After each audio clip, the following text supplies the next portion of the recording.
¿Qué tal? Buenas tardes. Eh, Mi nombre es Ángel Villarreal. Soy médico cardiólogo del Centro de Teleconsulta Senate. El día de hoy voy a dar una charla sobre anticoagulación en el adulto mayor, un enfoque práctico ante algunas situaciones que se pueden presentar en este grupo etario. Bien, algunas particularidades en el adulto mayor. Bueno, en este grupo etario es muy frecuente la fibrilación auricular. Es una arritmia que lo que produce es coágulos o trombos en el corazón que pueden migrar a otras partes del cuerpo, principalmente al cerebro, produciendo infartos cerebrales, ¿no? Y con ello mucha morbimortalidad en los pacientes. A medida también que uno va envejeciendo con mayor edad, también es muy frecuente que los pacientes desarrollen mayor riesgo de que pasen estos eventos tromboembólicos. También es muy frecuente que estos pacientes, al querer dar anticoagulantes en este grupo etario, sean más susceptibles de hemorragias digestivas o hemorragias intracraneales, es decir, más se predisponen más a episodios de sangrado. En este grupo poblacional, a medida que también uno va aumentando la edad, la función renal también va disminuyendo, lo que involucra que hay que ajustar la dosis de los medicamentos, tanto para evitar sobreanticoagular como infraanticoagular. Hay que tener una evaluación precisa de la fragilidad del paciente para ver si estos se van a beneficiar o no del uso de anticoagulantes. Los pacientes, como ya he dicho, son muy frecuentes en este grupo etario la fibrilación auricular, y la fibrilación auricular, su incidencia aumenta a medida que pasan los años. Podemos ver aquí los estudios, ¿no? Mayo, el estudio de Framingham, que ya pasado los 60 años la prevalencia de fibrilación auricular va en aumento. Tal es así que en los mayores de 80 años su prevalencia es de más del 25%. Es decir, en mayores de 80 años podemos encontrar uno de cada cuatro tiene fibrilación auricular. Y esta arritmia no siempre se encuentra al momento de examinar, al momento de hacer un primer electro, ¿no? A veces se manifiesta de forma intermitente, lo que al igual que si está de forma permanente, también requiere anticoagulación. Su incidencia, como podemos ver en esta gráfica, tanto en hombres como en mujeres, aumenta un poco más en mujeres en mayores de 80 años. Eh, a medida que va pasando los años, el riesgo tromboembólico es mayor, los eventos hemorrágicos también son mayores, pero eso no es una razón para desestimar la anticoagulación. Hoy en día tenemos dentro de los fármacos anticoagulantes, tenemos la warfarina, ¿no? Ampliamente conocida, y desde hace más de una década los nuevos anticoagulantes orales, dentro de los cuales está el apixaban, rivaroxaban, endoxaban, dabigatran, que son medicamentos que han mejorado el perfil de seguridad, a diferencia de la warfarina. Tienen el mismo efecto protector de los anticoagulantes como la warfarina, pero tienen menos efectos adversos, es decir, producen menos efectos de sangrado, ¿no? Que es básicamente lo que todo anticoagulante va a tener. Nos va a ayudar a reducir los eventos tromboembólicos, pero predisponen en una minoría también a eventos hemorrágicos, ¿no? El uso también de estos nuevos anticoagulantes, como el de la warfarina, ha aumentado a medida de que se han hecho más estudios y se ha visto, ¿no?, el beneficio a lo largo del tiempo del uso de la anticoagulación en estos pacientes. También en este grupo etario es muy frecuente de que al ver a los pacientes, ¿no?, con muchas comorbilidades, con mucha medicación, con fragilidad, y es muy frecuente que a veces se tienda a medicar a los pacientes y se tiende a dar a veces antiagregantes en vez de anticoagulantes.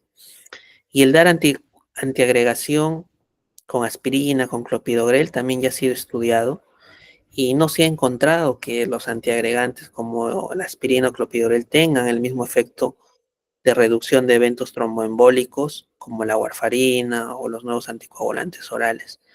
Como podemos ver en la gráfica, el no dar ningún medicamento es como dar aspirina porque no reducen los eventos tromboembólicos, no tienen este efecto protector que se ve aquí en esta línea, que es los anticoagulantes orales, en reducir la incidencia de eventos cerebrovasculares o mortalidad, ¿no? Entonces, no tienen ese beneficio, por lo tanto, no debería pasarse de la anticoagulación a la antiagregación. Y otro cápite dentro del grupo etario de los adultos mayores es si existe un límite de edad para anticoagular. Hay ya numerosos estudios, como por ejemplo aquí en el estudio de Circulation en el 2018, donde se estudió la anticoagulación en pacientes muy añosos, en pacientes mayores de 90 años, y se encontró, ¿no?, que la warfarina es mejor que la aspirina, cosa que ya se había demostrado en adultos jóvenes y en adultos, en las otras poblaciones de adultos. Y también se encontró que los anticoagulantes orales directos tienen menor riesgo de hemorragia intracraneal que la warfarina, comprobando también los beneficios que ya se tenían en adultos jóvenes, igual en adultos mayores, ¿no? En estudios japoneses se han encontrado igual en pacientes que tenían más de 90 años o 100 años, el beneficio de la anticoagulación se mantiene. Por lo tanto, la decisión de anticoagular o no en base a la edad no debe guiarse. Si el paciente tiene una indicación, no debe fijarse en la edad para decidir o no la anticoagulación. Y con respecto a la edad y al grupo etario de los adultos mayores, estos ya han sido estudiados también, tienen una representatividad en los ensayos clínicos que se han hecho en las últimas décadas en estos nuevos estudios. Por ejemplo, en los estudios de Apixaban se ha incluido pacientes mayores de 75 años en un 30%, igual en Dabigatran, Rivaroxaban tienen un porcentaje de adultos mayores de 40%, y si se va viendo en mayores de 80 tienen una menor representatividad, pero ahí están también siendo estudiados, están también siendo considerados, lo que también nos dice que estos medicamentos son válidos, ¿no?, en este grupo poblacional. Y un poco en cuanto a hoy en día en los pacientes octogenarios, es muy frecuente no dar anticoagulantes, ¿no? Y esto es mucho por el miedo a veces de nosotros los médicos, de poder dar anticoagulantes. Y cuando se hizo un estudio observacional que comparaba por qué no se daba anticoagulantes en personas de mayores de 80 años, se encontraba que muchos de los factores que influían en la decisión de los médicos en iniciar o no la anticoagulación, en un mayor porcentaje estaba el deterioro cognitivo del paciente, el miedo al alto riesgo de que puedan sangrar, el que pacientes no tenían un cuidador, pacientes que tenían múltiples caídas, ¿no? Y al estar en un anticoagulante, el miedo a que puedan lesionarse o puedan sangrar, pacientes con INR que no se puede controlar, ¿no? Pacientes en general frágiles, ¿no? Ese era básicamente el temor que se tiene muchas veces al momento de anticoagular a estos pacientes. Bueno, y viendo un poco alguno de estos puntos, dentro de lo que se ha estudiado en anticoagulación y la demencia o el deterioro cognitivo, es que esta no debería ser un motivo por sí solo para decidir no anticoagular. Todos los pacientes que tienen un deterioro cognitivo leve o moderado deben anticoagularse. Si hay un riesgo mayor, para eso tenemos justamente los anticoagulantes orales, ¿no?, que tienen menores efectos de sangrado, y solamente en aquellos pacientes que tienen algún deterioro cognitivo grave debe tomarse una decisión consensuada con la familia de anticoagular o no anticoagular, y mucho de esto tiene que ver con la expectativa de vida, la adherencia o el apoyo social que pueda tener el paciente, ¿no? Pero de por sí no es una contraindicación para no anticoagular. Y con respecto a los pacientes con riesgo de caídas, en estos estudios, ¿no?, que se han hecho más o menos entre pacientes de menores de 80 años, y la frecuencia del sangrado y pacientes que han tenido caídas, se encontró que el riesgo de caídas es superado por el beneficio de la anticoagulación, que un paciente tendría que caerse múltiples veces, más de casi 200, para superar el efecto benéfico de usar anticoagulantes. El uso de anticoagulantes entonces no está contraindicado, y más bien si un paciente tiene caídas y se está anticoagulando, es donde tenemos que tener mayor atención para ver por qué el paciente se ha caído y corregir esos factores y que el paciente no pierda el beneficio de usar anticoagulantes. Y dentro de los anticoagulantes que se han estudiado en este grupo de pacientes, el Apixaban, como todos los anticoagulantes orales, tienen un mejor perfil de seguridad que la warfarina. En cuanto a los pacientes frágiles, por sí solos no es una razón tampoco para no anticoagular. La prevalencia de la fragilidad, igual que la de la fibrilación auricular, va en aumento a medida que pasan los años. Sin embargo, en los estudios se ha encontrado que el beneficio de los anticoagulantes se mantuvo a pesar de que los pacientes eran frágiles. Y se mantuvo sobre todo en los pacientes que eran frágiles leves, moderados, y solamente no se encontró un beneficio, pero tampoco una contraindicación, en aquellos que tenían una fragilidad alta o extrema, ¿no? Y nuevamente, igual que en los pacientes con deterioro cognitivo, son pacientes en los que se tiene que individualizar si se va a anticoagular o no, basados en la expectativa de vida o en el apoyo social, ¿no?, que el paciente pueda tener. La fragilidad, como digo, es igual que la fibrilación auricular, va en aumento a medida que va pasando los años, ¿no? Y es un factor a tener en cuenta, sí, pero tampoco es una contraindicación absoluta. En cuanto a la anticoagulación en los pacientes adultos mayores que tienen enfermedad renal, es común que los pacientes, a medida que van pasando los años, la función renal va decayendo. En este grupo de pacientes, los anticoagulantes deben corregirse su dosis, ¿no? Recordar que las guías actuales hoy recomiendan que la elección de los anticoagulantes orales deben tomar en cuenta la eliminación renal, ¿no? Muchas veces el dabigatran, apixaban, eh, tienen un perfil, una excreción renal, y por ende deben corregirse a medida que pasen los años. Dentro de los medicamentos también que se usan en pacientes con enfermedad renal, el apixaban es el que ha demostrado seguridad. Y acá hay que tener en cuenta que estos estudios se han hecho en enfermedad renal estadio 1, 2, 3, ¿no? Y hasta 4, pero en pacientes que ya tienen enfermedad renal terminal y diálisis, todavía no está indicado el uso de anticoagulantes orales, ¿no? Y en esos pacientes, pues lo que quedaría sería anticoagular. Si tienen alguna necesidad imperiosa de anticoagularse, sería con warfarina. En pacientes que han tenido sangrado gastrointestinal, recordemos que el uso de anticoagulantes predispone a que pueda ocurrir sangrado gastrointestinal, sangrado intracraneal. Y dentro de los episodios de sangrado, las hemorragias gastrointestinales son las más frecuentes, ¿no? Porque puede sangrar una úlcera, puede sangrar un pólipo. En estos casos, lo que se recomienda es suspender el anticoagulante en caso de sangrado, corregir el episodio, no la causa, y volver nuevamente a anticoagular. Y cuando se vuelva a requerir la anticoagulación en estos pacientes que ya han tenido episodios de sangrado, que ya se han corregido el factor causante, lo que se recomienda es, en lo posible, el uso de inhibidores de bomba de protones para prevenir nuevamente un episodio de sangrado, ¿no?, junto a los anticoagulantes. En el caso de los pacientes que vemos nosotros en cardiología muy frecuentemente, los pacientes que tienen infartos cardíacos, ¿no?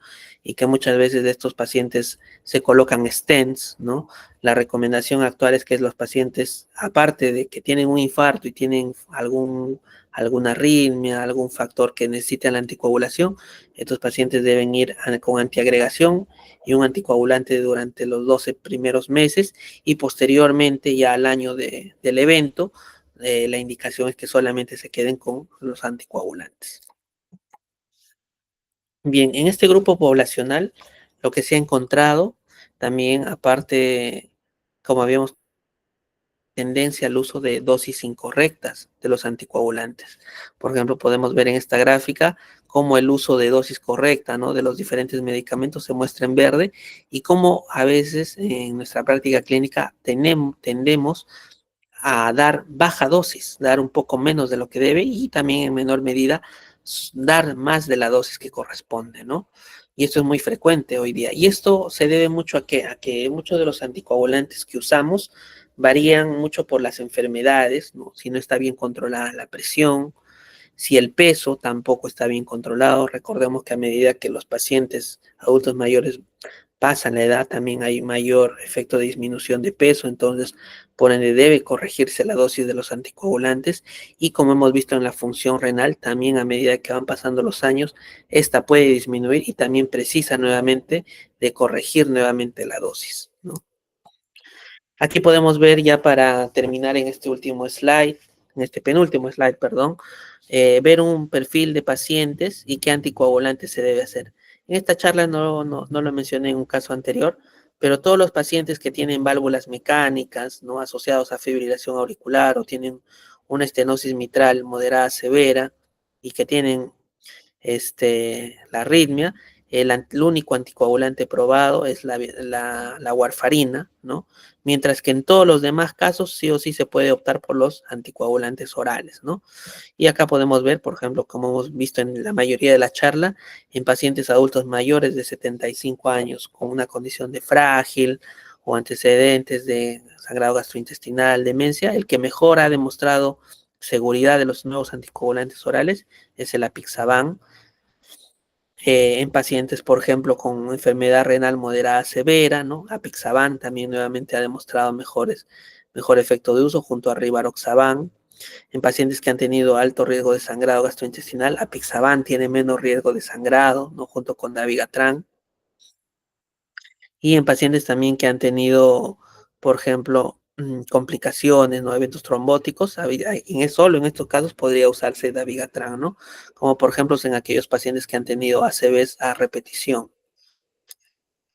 Como conclusiones, la anticoagulación tiene mayor beneficio neto que no anticoagular. Está demostrado para todo el grupo etario, más aún también en los pacientes adultos mayores, solo que hay que tener en cuenta diversos factores asociados alrededor del paciente.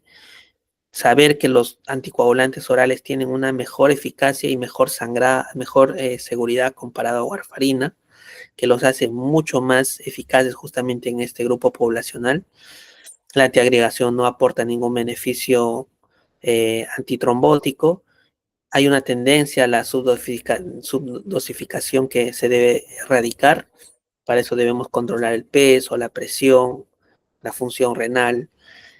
Hoy actualmente cerca del 25% de pacientes en numerosos estudios no recibe anticoagulación y para finalizar, hay que mitigar los efectos adversos. Eso se puede hacer con un trabajo multidisciplinario para mejorar la seguridad y que los pacientes que requieren deben anticoagularse, ¿no? Porque ya el beneficio de estos medicamentos ha sido demostrado. Muy bien, eso sería todo. Les dejo para unos minutos si alguien tiene alguna pregunta para poder responder alguna duda que tenga. Gracias.